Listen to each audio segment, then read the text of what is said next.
Okay, Bismillahirrahmanirrahim. Assalamualaikum warahmatullahi wabarakatuh. Welcome to this presentation. This is the article about the rise and fall of the Ottoman Empire and how it fits the Ibnu Khaldun's theory. And let's begin. First of all, why we choose the Ottoman Empire. Ottoman Turkey is a very interesting phenomenon to discuss. It was a nomadic nation, but eventually succeeded in establishing an empire that controlled a very large area. It ruled across three continents: Europe, Asia, and Africa. The Ottoman Empire is very well known, often discussed, frequently discussed empire, so its influence is so strong that we can still feel it today, both in terms of buildings, heritage objects, and cultural heritage. And what about the Ibn Khaldun's theory? What is his theory? Here are 5 phases of the development of a state described by Ibn Khaldun in his book Al-Muqaddimah. The first phase is the conquest phase. The second phase is the phase of eliminating rivals or enemies. The third phase is the phase to collect all the symbols of glory and wealth. The fourth phase is the phase to follow in the footsteps of the predecessors. The fifth phase is the spree phase.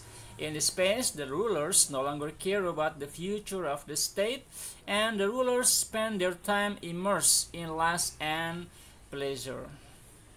And there are some relevant researches about the end of the Ottoman Empire. The first is M. Ken, with his book The End of the Ottoman Empire in 2005, and also Ottoman Historiography and the Literature of Decline of 16th and 17th Century by Douglas A.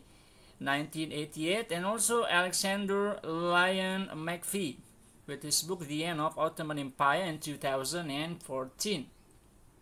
And there are some important statements which I want to spotlight. The first from Jirakman. He said that Ottoman Empire changed from the terror of the world to the sick man of the Europe. And beside that, Malcolm Yap said in The Making of Modern Middle East 1987 that the thesis of the sick man of Europe represented merely a historical fiction. Ottoman Empire in 18th up to 19th century was an active reforming state and not a sick man of Europe. And afterward, Malcolm Yap in The Making of Modern Middle East 1987 said, he asked why the Ottoman Turks survived so long. This is the important question that we should deliver, not asking why the Ottoman Empire declined, but we should ask why the Ottoman Turks survived so long, because they did survive so long. And afterward, looking at the Ottoman Empire using Ibn Khaldun's theory of 5 phases of a state. The first phase of Ottoman Empire is the establishment era.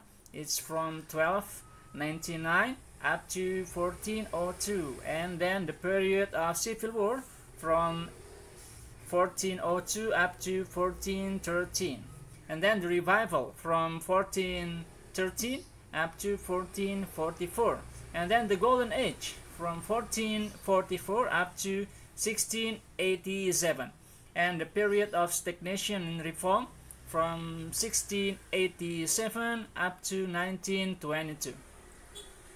And we can see that in the first phase, as described by Ibn Khaldun, the ruler of the Ottoman Turks became a humble, dignified figure and became a role model for his people. During this period, we can find sultans who were just and treated their citizens well, such as Usman I, Orkhan I, Murad I, and Bayazid I. And the picture belongs to the Usman I.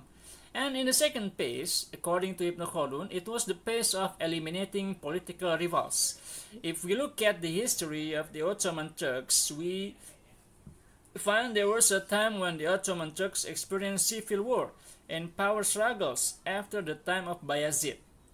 This period is suitable with the second phase theory in Ibnu Khaldun's theory, where finally the rulers of the Ottoman Turks managed to regain control of their power and beat their political rivals. This era ends with when the Ottoman Empire was controlled by Murad I and Murad II. The third phase, according to Ibn Khaldun, is the phase of accumulating wealth and glory. This phase is suitable with the heyday of the Ottoman Turks, from the time of Muhammad II to the time of Muhammad IV. During this period, the Ottoman Turks achieved important achievements that the rulers could not surpass after this period. The historians agree that the peak of Ottoman's glory was under the Suleiman the Magnificent. And this is the picture under the writings.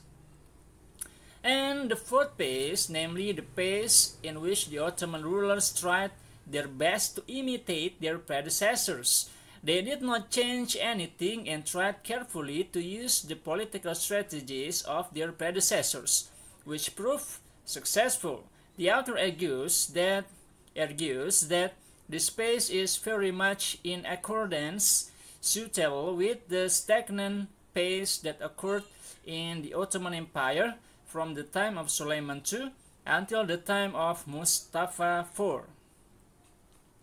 The fifth phase, according to Ibn Khaldun, is the phase where the rulers are immersed in lust and pleasures, and they destroy whatever built by their predecessors. Until then, a country becomes old, sick, and collapses.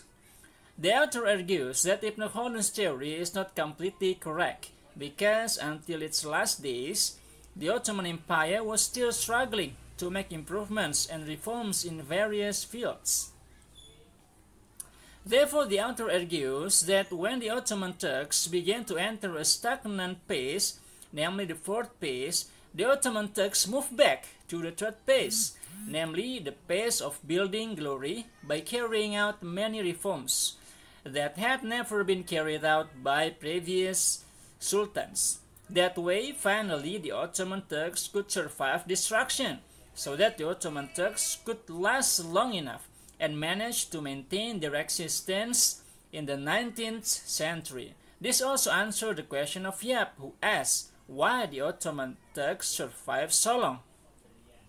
Final conclusion, the author argues that the Ibn Khaldun's theory mentioned in this article generally are suitable with the historical fact that we found in the history of Ottoman Empire. We can assume that the Ibn Khaldun's theory of 5 phases of the life of a nation seems to be true, and can be used to analyze political developments of nations. We can answer the question from Malcolm Yap, why Ottoman Empire survived so long? The answer, because they did the reform needed to survive. They moved from the phase of stagnancy to the phase of acquiring glory, according to Ibn Khaldun's theory, which make the Ottoman Empire live longer. This is the presentation which I could deliver. Thank you very much for your attention, and I hope for questions or many correction or maybe addition from the whole participant. Thank you very much, and Assalamualaikum warahmatullahi wabarakatuh.